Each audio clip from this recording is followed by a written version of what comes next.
Hi guys, my name's DJ, and this is a new series where I curate playlists for you guys. And it can be from any genre, from a certain director or a writer, or like today, an introduction to something. And I'm gonna avoid putting movies that are usually considered the best of all time, because you probably already know them, and if you start from the top, the only way to go is down. Also, a lot of people will start from the classics and they're underwhelmed because they've been told that this is the best of all time. So it's just overhyped right from the beginning. And what they don't know is that maybe these people that are telling them this are like seasoned veterans in the genre, and they have all the context, all the knowledge of these movies, so it's easier for them to enjoy it. But sometimes it takes experiencing the context first. Like, what was the norm? What were the trends? And I know that's not always the case. For some people, it just clicks. But why risk it? Now, you don't necessarily have to watch all of these. You can skip whatever you want. You can start wherever you want. But I put them in this order because this is the way that I think that they flow the most for anyone who wants to be introduced to the genre, or for someone who just wants to dip their toes in a little bit deeper. And because of that, this list will be made of movies that you might have heard of in passing or even seen, but they're very popular within the horror community. And if you've seen one of these before, don't get upset, just skip it or put it on as a refresher. Same goes for if you're not in the mood. This isn't that serious. I'm not forcing you to do anything. All right. So, horror. It's definitely the genre that gets the most crap for being cheap, derivative, and stupid. I heard someone say that horror movies automatically start from -25 and have to work their way up. But what some people don't realize is those same reasons why people hate the genre is exactly why fans love it. Horror fans will literally watch anything you put in front of them, and they'll find some enjoyment out of it because they're not just looking for the plot. They want to see the effects, the designs, the music, the cinematography, and this all culminates in the kill. And the cheap factor of it all allows for people who love the craft of filmmaking to get into the film business easier. Audiences know when a movie is cheap because they're so used to watching the big blockbusters. Basically, it starts off at -50 and has to work its way up. And the directors know this, so they have to find different ways to engage their audience. And this will lead to over-the-top effects, sequences, and designs. And all of that is where you're going to see the true heart of the filmmaker. It's what led filmmakers like Sam Raimi to break into Hollywood with The Evil Dead. The audience who saw it, including Stephen King, saw his heart through every frame in the movie. The problem with The Evil Dead, though, is it's kind of an inside joke. You're really only going to enjoy it if you understand that it was made by a 21-year-old with his friends in the woods, and they were just trying to see what are the craziest things you could put on film at the time. And that's how you end up with this.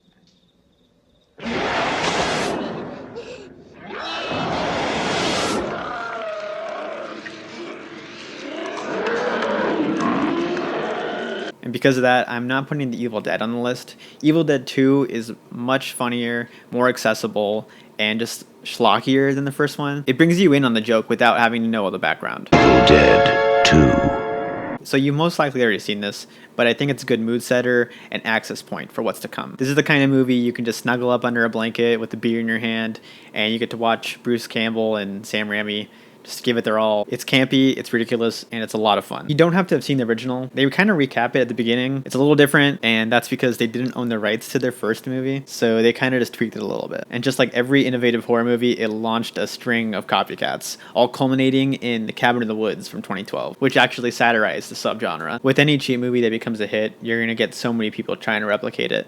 And that is especially the case for the horror genre. I think horror gets the worst rap because of all the sequels that were made. Halloween's got like 10 movies, Friday the 13th got like 12, Nightmare on Elm Street's got like 10, and they're mostly all the same formula. And that's because they're all trying to replicate the first... I keep doing this. And that's because they're all trying to replicate the first movie. Evil Dead 2 did this too, but so much so that people mistake it for a remake when it's actually a sequel, and they just recapped the first one at the beginning. However, like Evil Dead 2, sometimes the sequel is what creates the iconography of the series. And this is the case for Friday the 13th. Jason wasn't even the killer until part 2. He didn't get the mask until part 3. And then part 4 is really where you get the whole formula, but it's not on this list. Instead, I chose part 6, Jason Lives. Jason Lives, rated R. Starts Friday, August 1st at a theater near you. So coming off the comedy of Evil Dead 2, we get the funny Friday movie. And it's not exactly a comedy, but it is definitely funny. By this time in the 80s, everyone's pretty tired of the formula, and Friday the 13th fans had just been let down by the infamous Jasonless Part 5, so that's what led them to take Friday in a more comedic, self-aware direction. This, the gothic art direction, and the actual plot with characters you care about are what makes this the best Friday movie to me and a lot of other horror fans. Again, it's just an easy watch, definitely not a masterpiece. It's a good entryway to the slasher genre if that's what you want to look into. Alright, so now this is where I might lose you. Giallo films are an acquired taste, to say the least. They're basically pulp murder mysteries from Italy. They typically feature a guy in black gloves just killing people one by one as a normal everyday person tries to catch them. It's their version of the slasher movie. The things that turn people off to these movies are the terrible acting, and that's mostly because of the dubbing that they had to do over the actors' voices. Basically, in Italy, they didn't record sound while they were filming, and they had actors coming in from all over the world, and they all spoke their own languages. This is because they were trying to make them fast and cheap, and it's just something you gotta deal with when you watch Italian movies from this era. I once read that names which begin with the letter S are the names of snakes.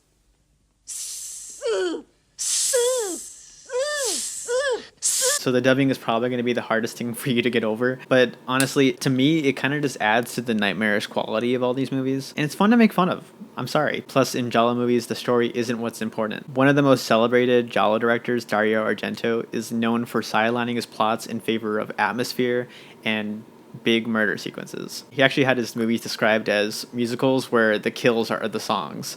So instead of just a music number, you get a murder sequence. They're that important to the movie, and that's what you're supposed to find enjoyment out of, not the actual story. You can enjoy the story, but that's not what he was trying to accomplish. So don't go into the movie looking for a great plot, because sometimes you're just not even going to be able to follow it. A lot of people consider Suspiria his best film, but I'm not going to put that on here because I think you need to experience his other movies to really appreciate it. So that's why I'm going with Deep Red from 1974.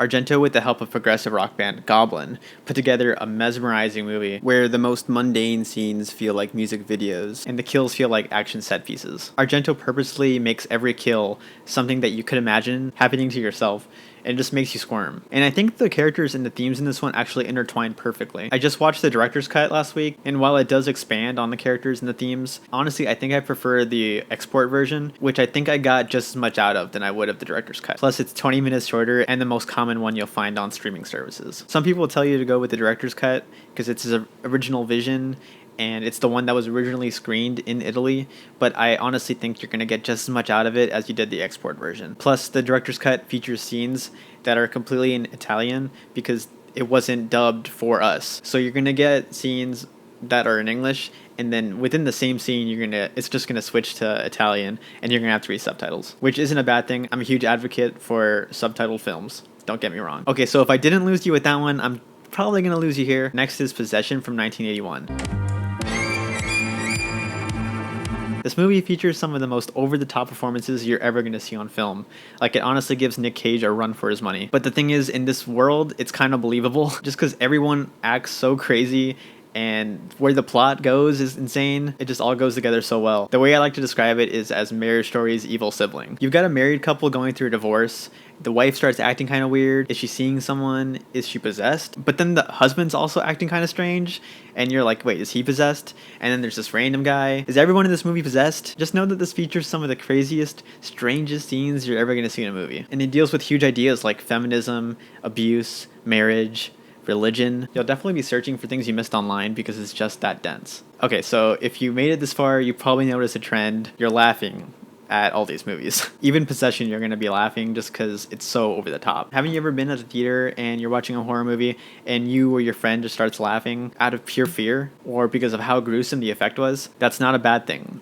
You're allowed to laugh at these movies, and in most cases, it's intended. The filmmakers want you to have a good time. And that's why I'm bringing this list to a close with Scream, which you've probably already seen, but to me, it's honestly one of the most enjoyable movies in the horror genre, and definitely the most accessible. It's a movie almost anyone can enjoy.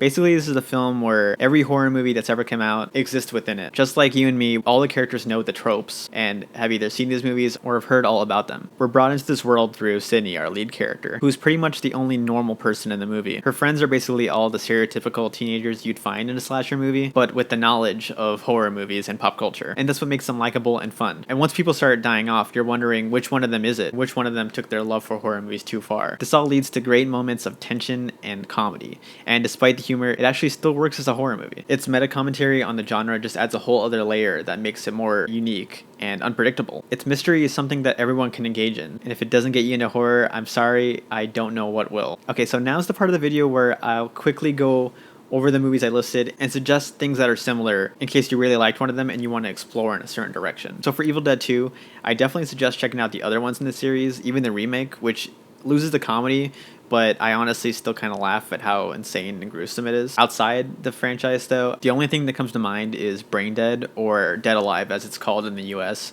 I haven't seen it yet, but from what I can tell, it's got a similar tone and comedy style to it. And if you liked Friday the 13th Jason Lives, then you can go back to the series. Just know that the only thing that's similar to this one is Jason killing people in the woods.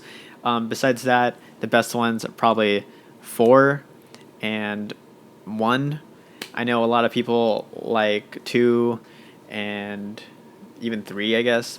Part 5 and Jason X are funny, but it's really only because of how stupid they are. If you want something really similar to Jason Lives, I'd go with Return to the Living Dead or An American Werewolf in London, which are both really funny and honestly probably better movies. If you love Deep Red, I'm going to suggest Opera and Suspiria, 2 of my favorites from him. But another Giallo movie I heard is really good is Mario Bava's Blood and Black Lace, which I haven't seen yet either, but I've heard great things. And if you love Possession, I would go with other artsy horror movies like Rosemary's Baby, The Shining, The Exorcist, and these just happen to be the movies that people consider the best horror movies of all time. Whether you were able to get into Possession or not, you're probably going to be able to get into these. And finally, if you were into Scream, I would recommend the rest of the series. Part 3 isn't very good, but it's still worth the watch if you're a fan. Outside the series, I would recommend The Cabin in the Woods and Tucker and Dale vs. Evil, the latter being a full-on comedy, but they both satirize the genre in different ways, just like Scream does. Alright, that's it for today. Thanks for watching, and once again, do whatever you want with this list. My hope is that after watching these, you're gonna love the classics just as much as horror hits do. And if you don't, it's not a big deal. It's all subjective after all. If you like this list, then